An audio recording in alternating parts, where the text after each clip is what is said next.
ബോറിൻ്റെ atomic model. Okay, എന്താണ് bore atom മാതൃക? Okay, bore atom മാതൃക. എന്താണ് ബോർ ആറ്റം മാതൃക കൊണ്ട് ഉദ്ദേശിക്കുന്നത്? നോക്ക്, ബോർ ആറ്റം മാതൃക കണ്ടുപിടിച്ചത് ആരാണ്? നെയിൽസ് ബോറാണ്. ഓക്കെ, 1913 എന്താണ് റൂദർഫോർഡിൻ്റെ ലിമിറ്റേഷൻസ് മറികടന്നിട്ട് നീൽസ് ബോർ ആണ് എന്ത് കണ്ടുപിടിച്ചത്? നമ്മളുടെ ബോർ ആറ്റം മാതൃക കണ്ടുപിടിച്ചത്. നോക്ക്, ഇതിൻ്റെ മെയിൻ കോൺസെപ്റ്റ്സ് എന്തൊക്കെയാണ്? അതായത്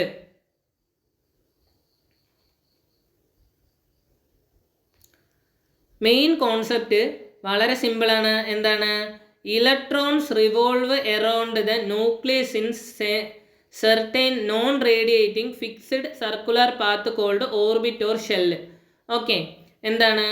ഇലക്ട്രോണുകൾ ന്യൂക്ലിയസിന് ചുറ്റും നിശ്ചിത ഭ്രമണപഥത്തിൽ എന്ത് ചെയ്യുന്നുണ്ട്? കറങ്ങുന്നുണ്ട്. ഓക്കെ, അതുപോലെ each orbit has a definite എന്താണ്? എല്ലാ ഓർബിറ്റിനും ഒരു ഡെഫിനിറ്റ് എന്തുണ്ട്? ഡെഫിനിറ്റ് എമൗണ്ട് ഓഫ് എനർജി ഉണ്ട്. Hence orbits are called energy levels or stationary levels. Electrons do not lose or gain energy while moving in a particular orbit. When an electron moves from a lower to a higher energy level, energy is absorbed. When an electron jumps from a higher to a lower level, energy is emitted as radiation. നോക്ക്, ഇലക്ട്രോണുകൾ ന്യൂക്ലിയസിനെ ചുറ്റും എന്താണ്? നിശ്ചിത ഭ്രമണപഥത്തിൽ സഞ്ചരിക്കുന്നുണ്ട്. ഓരോ ഭ്രമണപഥത്തിനും നിശ്ചിത ഊർജ്ജമുണ്ട്. അതിനാൽ ഇവയെ നമ്മൾ എന്ത് വിളിക്കുന്നു? എനർജി ലെവലുകൾ അല്ലെങ്കിൽ സ്റ്റേഷനറി എനർജി ലെവലുകൾ എന്ന് നമ്മൾ വിളിക്കും. ഓക്കെ, ഒരു നിശ്ചിത ഭ്രമണപഥത്തിൽ സഞ്ചരിക്കുമ്പോൾ ഇലക്ട്രോണിൽ എന്തുണ്ടാവും? ഊർജം നഷ്ടപ്പെടുന്നില്ല. ന്യൂക്ലിയസിൽ നിന്ന് ദൂരം കൂടുന്നതിനനുസരിച്ച് എന്ത് കൂടുന്നു? ഊർജം കൂടുന്നു. ഇലക്ട്രോൺ ഉയർന്ന ഊർജ നിലയിൽ നിന്ന് താഴ്ന്നതിലേക്കാണ് എന്ത് ചെയ്യുക? ഊർജം പുറപ്പെടുവിക്കുക. താഴ്ന്ന ഊർജ നിലയിൽ നിന്ന് ഉയർന്നതിലേക്ക് ഊർജം ആഗിരണം ചെയ്യുന്നു. ഓക്കെ, ഇതിൻ്റെ ഷെൽ ഡെസിഗ്നേഷൻസ് എങ്ങനെയൊക്കെയാണ്? കെ അല്ലെ, ആദ്യത്തെ ഷെല്ല് കെ, രണ്ടാമത്തെ ഷെല്ല് എൽ, മൂന്നാമത്തെ ഷെല്ല് എം, നാലാമത്തെ ഷെല്ല് എന്താണ്? എൻ ആണ്. Okay,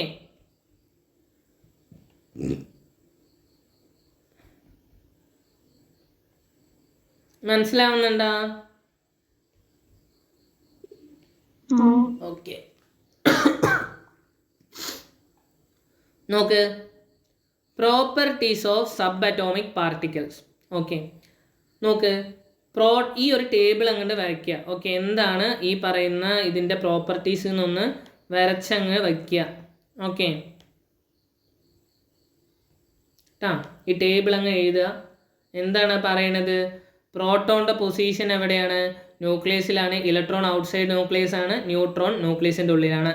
ന്യൂക്ലിയസിൻ്റെ relative charge +1ഉം പ്രോട്ടോണിൻ്റെ relative charge +1ഉം ഇലക്ട്രോണിൻ്റെ -1ഉം ന്യൂട്രോണിൻ്റെ 0 ആണ്.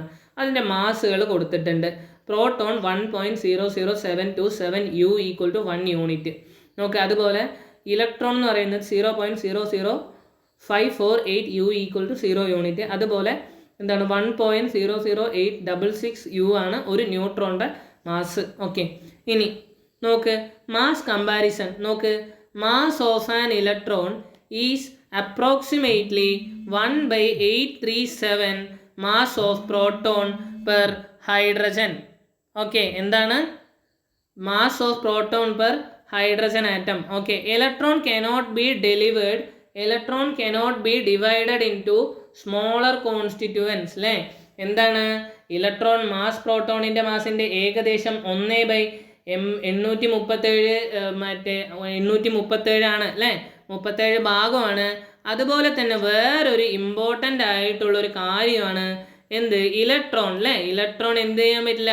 Cannot be divided into further components. ഇലക്ട്രോൺസിന് എന്ത് ചെയ്യാൻ പറ്റില്ല? വേറെ കോമ്പോണൻസ് ആയിട്ട് ഡിവൈഡ് ചെയ്യാൻ പറ്റില്ല. ഓക്കെ, പ്രോട്ടോണും പിന്നെ എന്താണ്? ഇതൊരു എലമെൻ്ററി പാർട്ടിക്കിളാണ്. ഇലക്ട്രോൺ എന്താണ്? എലമെൻ്ററി പാർട്ടിക്കിളാണ്. പക്ഷെ പ്രോട്ടോണിനെയും ന്യൂട്രോണിനെയും നമുക്ക് എന്ത് ചെയ്യാൻ പറ്റും? കോർക്സ് ആയിട്ട് ഡിവൈഡ് ചെയ്യാൻ പറ്റും. അതുകൊണ്ട് അവരെന്ത് പാർട്ടിക്കിൾ അല്ല? ഇലമെൻ്ററി പാർട്ടിക്കിൾ അല്ല. ഇനി atomic number Z. Okay, atomic number എന്തിന് ഈക്വൽ ആണ്? നമ്പർ ഓഫ് പ്രോട്ടോൺസിന് ഈക്വൽ ആണ്. ഒരു ന്യൂക്ലിയസിൽ എത്ര പ്രോട്ടോണുകൾ ഉണ്ടോ അത്രയും തന്നെ എന്തുണ്ടാവും, ഇലക്ട്രോണുകളും ഉണ്ടാവും. ഓക്കെ, ഇത് അതേപോലെ അറ്റോമിക് നമ്പർ എന്ന് പറയുന്നത് എന്താണ്, പ്രോട്ടോണുകളുടെ എണ്ണമാണ് അറ്റോമിക് നമ്പർ. ഓക്കെ, ഒരു ന്യൂട്രൽ ആറ്റത്തിന് അറ്റോമിക് നമ്പർ എന്തായിരിക്കും, നമ്പർ ഓഫ് പ്രോട്ടോൺസ് ആയിരിക്കും. ആ നമ്പർ ഓഫ് പ്രോട്ടോൺസ് തന്നെയായിരിക്കും എന്തിന് ഈക്വല്, ഇലക്ട്രോണുകളുടെ എണ്ണത്തിന് ഈക്വല്. ഓക്കെ, ഒരു എക്സാമ്പിൾ പറയുകയാണെങ്കിൽ ക്ലോറിൻ. ഓക്കെ, 35, 17 ക്ലോറിൻ അല്ലേ, അതിൻ്റെ പ്രോട്ടോണിൻ്റെ നമ്പർ 17, ഇലക്ട്രോണിൻ്റെ നമ്പർ 17, അറ്റോമിക് നമ്പർ എന്ത് തന്നെയാണ്, 17 തന്നെയാണ്. ഓക്കെ, ഇനി മാസ് നമ്പർ. ഓക്കെ, നോക്ക്, total number of protons and neutrons collectively called nucleons present in the neutron അല്ലേ. എന്താണ്, പ്രോട്ടോണുകളുടെയും ന്യൂട്രോണുകളുടെയും എണ്ണം കൂട്ടിക്കഴിഞ്ഞാൽ കിട്ടുന്ന സംഖ്യയാണ് mass number. Okay, mass number A എന്താണ്, പി പ്ലസ് എൻ ആണ് അല്ലേ. ന്യൂട്രോണുകളുടെ എണ്ണം N equal to A minus Z ആണ് അല്ലേ. ഇതിന് നമുക്ക് ന്യൂട്രോണുകളുടെ എണ്ണവും കണ്ടുപിടിക്കാൻ പറ്റും അല്ലേ. മാസ് നമ്പർ എന്ന് പറഞ്ഞാൽ പ്രോട്ടോൺ പ്ലസ് ന്യൂട്രോൺ ആണ്. ഇനി ന്യൂട്രോണിൻ്റെ നമ്പർ കിട്ടണമെങ്കിൽ നമ്മൾ എന്ത് ചെയ്താൽ മതി, മാസ് നമ്പർ മൈനസ് എന്ത് ചെയ്താൽ മതി, ഈ പറയുന്ന പ്രോട്ടോണിൻ്റെ നമ്പർ കുറച്ചാൽ മതി അല്ലേ. ഇനി ഒരു എക്സാമ്പിൾ ഉണ്ട്, എന്താണ്, an atom has 2 proton and 2 neutrons. അപ്പോൾ അതിൻ്റെ മാസ് നമ്പർ നമുക്ക് എങ്ങനെ കണ്ടുപിടിക്കാൻ പറ്റും, 2 + 2 ഈക്വൽ ടു ഹീലിയം അല്ലേ. അതെന്താണ്, അതൊരു ഹീലിയം ന്യൂക്ലിയസ് ആണ് അല്ലേ. ഇനി എങ്ങനെയാണ് നമ്മളൊരു ആറ്റത്തിനെ റെപ്രസെൻറ്റ് ചെയ്യുക, നോക്കി, ഇങ്ങനെയാണ്. ഓക്കെ, എക്സ് അല്ലേ, എക്സ് ആയിരിക്കും നമ്മുടെ ആ ഒരു ആറ്റത്തിൻ്റെ സിമ്പൽ, എലമെൻറ്റിൻ്റെ സിമ്പൽ. നോക്ക്, എലമെൻറ്റിൻ്റെ എന്താണ്, മൂലകത്തിൻ്റെ ചിഹ്നം, പ്രതീകം എന്നൊക്കെ പറയുന്നത് അതിലെ എക്സ് ആണ്. അതുപോലെ എ എന്ന് പറയുന്നത് മാസ് നമ്പർ ആണ്, അതിലുള്ള എ എന്താണ്, മാസ് നമ്പർ ആണ്. അതിലെ സെഡ് ആണ് അറ്റോമിക നമ്പർ, സെഡ് ആണ് എന്ത്, അറ്റോമിക നമ്പർ. ഒരു ഉദാഹരണം, ക്ലോറിൻ്റെ ഉദാഹരണം തന്നിട്ടുണ്ട്, എന്താണ്, പ്രോട്ടോൺ 17, ഇലക്ട്രോൺ 17, ന്യൂട്രോൺ എന്താണ്, 35 - 17 18. പിന്നെയോ കാൽസ്യത്തിൻ്റെ തന്നിട്ടുണ്ട്, പ്രോട്ടോൺ 20, ഇലക്ട്രോൺ 20, ന്യൂട്രോൺസ് എത്രയാണ്, 40 - 20 20. ഇതിൽ കാൽസ്യത്തിൽ 40 മാസ് നമ്പർ, 20 അറ്റോമിക നമ്പർ. ക്ലോറിനിൽ 35 മാസ് നമ്പർ, 17 അറ്റോമിക നമ്പർ. ഓക്കെ, ഇനി എങ്ങനെ ഇലക്ട്രോണിക് കോൺഫിഗറേഷൻ വരും, according to Bohr model. Bohr model പറയുന്നതിനനുസരിച്ച് KLMN ഷെല്ലുകളിൽ ഡിവൈഡ് ചെയ്തിട്ടാണ് എന്ത് ചെയ്യുന്നത്, ഇലക്ട്രോണിനെ ഡിസ്ട്രിബ്യൂട്ട് ചെയ്യുന്നത്. ഓക്കെ, ഒരു ഷെല്ലിൽ കൊള്ളാൻ പറ്റുന്ന മാക്സിമം ഇലക്ട്രോണുകളുടെ എണ്ണത്തിൻ്റെ സമവാക്യം അല്ലെങ്കിൽ ആ ഒരു ഇക്വേഷൻ ആണ് എന്ത്, 2n². ഓക്കെ, ഇതിൽ n എന്ന് പറയുന്നത് ആ ഒരു ഓർബിറ്റ് അല്ലെങ്കിൽ ആ ഒരു ഷെല്ലിൻ്റെ നമ്പറാണ്. ഓക്കെ, ഇത് എഴുതി വെച്ചോട്ടാ. ഓക്കെ, ഈ ഒരു ഷെല്ലും അതിൻ്റെ ഓർബിറ്റ് നമ്പറും മാക്സിമം എനർജിയും ഫോർമുലയും ഈ ടേബിൾ അങ്ങോട്ട് എഴുതി വയ്ക്കുക അല്ലേ. കെയിൽ എന്താണ്, കെയിൽ ഒരു ഷെല്ലാണ്, ഒരു ഷെല്ലിന് എന്തുണ്ടാവും, 2n ആണ്. അപ്പോൾ 2 × 1² 2 ആണ്. പിന്നെ എല്ലിൽ രണ്ടാമത്തെ ഓർബിറ്റ് ആണ്. എന്താണ് formula, 2n², 2 × 2² maximum electron capacity 8. എമ്മിൽ ഓർബിറ്റ് നമ്പർ 3 ആണ്. അപ്പോൾ 2n² 2 × 3² വരും. അപ്പോൾ മാക്സിമം നമ്പർ 18 കിട്ടും അല്ലേ. എന്നിൽ എന്താണ്, എന്നിൻ്റെ ഓർബിറ്റ് നമ്പർ 4 ആണ്. അതിൻ്റെ ഫോർമുല എന്താണ്, 2 × n², 2 × 4² വരും. അപ്പോൾ നമുക്ക് 32 കിട്ടും. ഓക്കെ, നോക്ക്, കുറച്ച് പ്രധാന നിയമങ്ങളുണ്ട്. ഈ പറയുന്ന ഷെല്ലുകൾ മറ്റേ ആ ഒരു ഓർഡറിൽ വയ്ക്കാൻ കുറച്ച് നിയമങ്ങളുണ്ട്. എന്തൊക്കെയാണത് നോക്കാം, എന്തൊക്കെയാണത്, അതായത് നോക്കിക്കോട്ടാ, എന്തൊക്കെയാണ്, ഒരു ഷെല്ലിൽ പരമാവധി ഇലക്ട്രോണുകളുടെ എണ്ണം എന്താണ്, 2n² കൊണ്ട് തന്നിട്ടുണ്ട്. Okay, lower energy shells must be completely filled before electrons occupy higher shells. അതായത് കുറവ് ഊർജ്ജമുള്ള ഷെല്ലുകൾ എന്ത് ചെയ്യണം, ആദ്യം നിറയണം. ഓക്കെ, കുറവ് ഊർജ്ജമുള്ള ഷെല്ലുകൾ ആദ്യം നിറയണം. എന്നിട്ട് എന്ത് നിറയാൻ പറ്റുള്ളൂ, മേലെയുള്ള ഇല്ലെങ്കിൽ വലിയ ഊർജ്ജമുള്ള ഷെല്ലുകൾ നിറയാൻ പറ്റുള്ളൂ. നോക്ക്, maximum number of electrons that can be accommodated in the outer most shell is 8.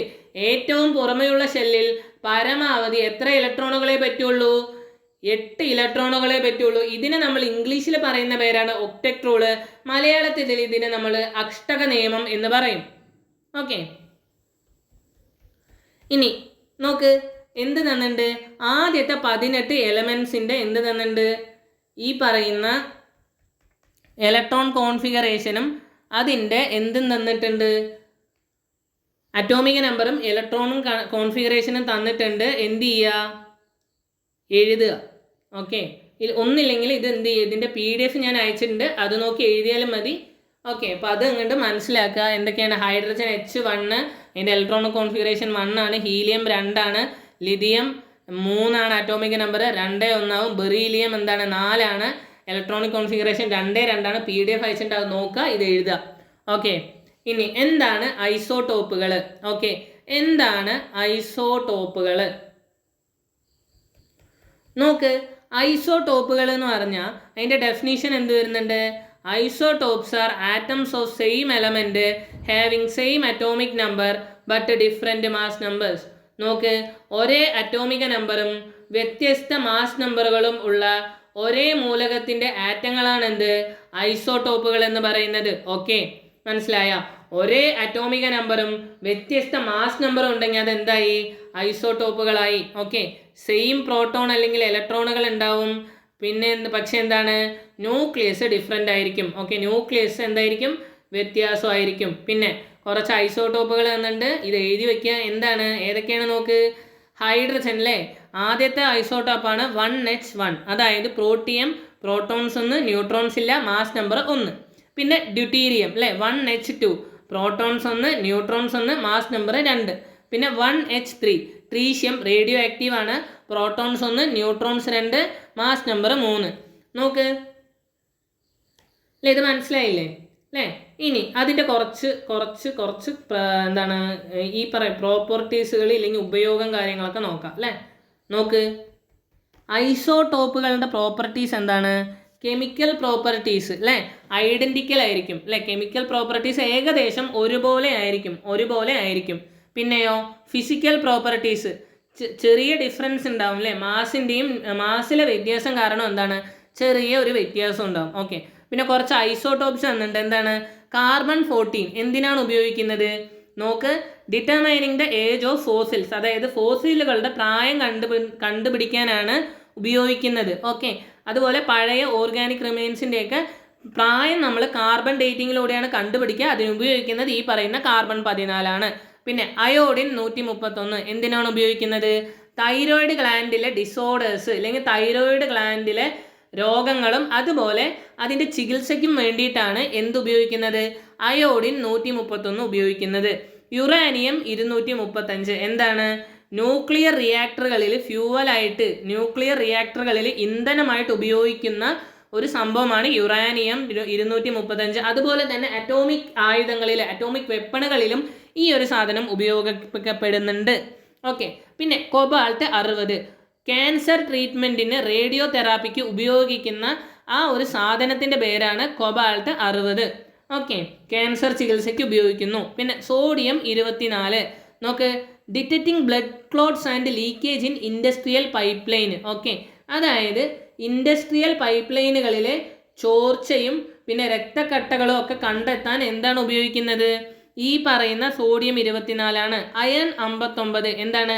Anaemia diagnosis ചെയ്യാൻ, അനീമിയ രോഗനിർണയത്തിന് സഹായിക്കുന്നത് അയൺ 59 ഇതൊക്കെയാണ് എന്ത്? ഐസോടോപ്പുകളും ഉപയോഗിക്കുന്നത്. ഓക്കെ, നോക്ക്, ഇനി കാർബണിൻ്റെ തന്നെ കുറച്ചും കൂടി തന്നിട്ടുണ്ട്. ഏതൊക്കെയാണ് നോക്കിക്കേ. 12C അല്ലേ, 12C അല്ലേ, കാർബണിൻ്റെ ഏറ്റവും സ്ഥിരതയുള്ളത്, സ്റ്റേബിൾ ആയിട്ടുള്ളതും ഏറ്റവും കൂടുതലുള്ളതുമായ ഒരു ഐസോടോപ്പാണ് C12. ഓക്കെ, ഇനി C13 എന്താണ്? Accounts for -1.1% of natural carbon used to study metabolic process അല്ലേ. പ്രകൃതിയിലെ കാർബണിൻ്റെ ഏകദേശം 1.1% ഈ ഒരു കാർബണാണ്. സസ്യങ്ങളിലും ജന്തുക്കളിലും ഈ പറയുന്ന എന്താണ് ഉപാപചയ പ്രവർത്തനങ്ങൾ അല്ലെങ്കിൽ മെറ്റബോളിക് പ്രോസസ്സ് പഠിക്കാൻ ഇത് ഉപയോഗിക്കുന്നു. ഇനി C14 എന്ന് പറയുന്നത് റേഡിയോ ആക്റ്റീവ് ആണ്. നമ്മൾ പറഞ്ഞ പോലെ ഫോസിലുകളുടെ കാർബൺ ഡേറ്റിങ്ങിന് ഉപയോഗിക്കുന്നു അല്ലേ. പിന്നെ ഹെവി വാട്ടർ നോക്ക്, D2O അല്ലേ, ഓക്സൈഡ് ഓഫ് ഡ്യൂട്ടീരിയം ആണ്. ഓക്കെ, ഡ്യൂട്ടീരിയത്തിൻ്റെ ഓക്സൈഡാണ്. അതായത് ന്യൂക്ലിയർ റിയാക്ടറുകളിൽ തണുപ്പിക്കാൻ അല്ലെങ്കിൽ മോഡറേറ്ററായിട്ട് ഉപയോഗിക്കുന്നത് ഈ ഒരു സാധനമാണ്. ഇനി ഉള്ള സാധനത്തിൻ്റെ പേരാണ് ഐസോ ബാറുകൾ. ഓക്കെ, എന്താണ് ഐസോ ബാറുകൾ? എന്താണ് ഐസോ ബാറുകൾ? നോക്ക്, ഒരേ മാസ് നമ്പറും വ്യത്യസ്ത അറ്റോമിക നമ്പറും ഉള്ള എന്താണ് ആറ്റങ്ങളെയാണ് നമ്മൾ എന്തെന്ന് വിളിക്കുക? ഐസോ ബാറുകൾ എന്ന് വിളിക്കുക. ഓക്കെ, ഐസോബാർസിൽ atom of different elements having same mass number but different atomic numbers. Okay, different element എന്താണ്? ഒരേ മാസ് നമ്പറും വ്യത്യസ്ത അറ്റോമിക നമ്പറും ഉള്ള ആറ്റങ്ങളാണ് ഐസോബാറുകൾ. Different elements, different chemical properties കേട്ടോ, വ്യത്യസ്ത മൂലകങ്ങളായിരിക്കും, വ്യത്യസ്ത രാസഗുണങ്ങളായിരിക്കും. ഒരേ മാസ് നമ്പർ ഉണ്ടാവും. എന്തുണ്ടാവും? ഒരേ മാസ് നമ്പർ ഉണ്ടാവും. പിന്നെയോ different number of protons and neutrons, വ്യത്യസ്ത എന്തുണ്ടാവും? പ്രോട്ടോണുകളും ന്യൂട്രോണുകളും ഉണ്ടാവും. അതിലൊരു ഉദാഹരണമാണ് ആർഗൺ കേട്ടോ. ആർഗൺ 40 എന്ന് പറയുന്നത് അതിനൊരു ഉദാഹരണമാണ്. അതുപോലെ കാൽഷ്യം 40യും ആർഗൺ 40യും അതിന് ഉദാഹരണങ്ങളാണ്. ഓക്കെ, ഇത് എഴുതാം. പിന്നെ എന്താണ്? പിന്നെ അടുത്ത തന്നിരിക്കുന്നതാണ് എന്ത്? ഐസോട്ടോണുകൾ. ഓക്കെ, നോക്ക്, atoms of different elements having same number of neutrons അല്ലേ. അതായത് അറ്റോമിക നമ്പർ വ്യത്യാസമാണെങ്കിലും ന്യൂട്രോൺസ് ഒന്നാണെങ്കിൽ എന്താണ്? അത് ഐസോട്ടോണുകളാണ്. ഒരേ എണ്ണം ന്യൂട്രോണുകളുള്ള ആറ്റങ്ങളെയാണ് നമ്മൾ എന്തെന്ന് വിളിക്കുക? ഐസോട്ടോണുകൾ എന്ന് വിളിക്കുക. ഓക്കെ, അതിൻ്റെ ഏറ്റവും ഉദാഹരണമാണ് നൈട്രജൻ 15 അല്ലേ. അതുപോലെ എന്താണ് ഈ പറയുന്ന കാർബൺ 14 ഒക്കെ. ഓക്കെ, അതിന് ഉദാഹരണങ്ങളാണ്. ഓക്കെ, ഇതിൽ നമുക്ക് ന്യൂട്രോണിൻ്റെ എണ്ണം എത്രയാണ്? 8 ആണ്. ഓക്കെ, ഇതിൽ രണ്ടിലും ന്യൂട്രോണുകളുടെ എണ്ണം 8 ആണ്. അതുകൊണ്ട് ഇവരെന്താണ്? ഐസോട്ടോണുകളാണ്.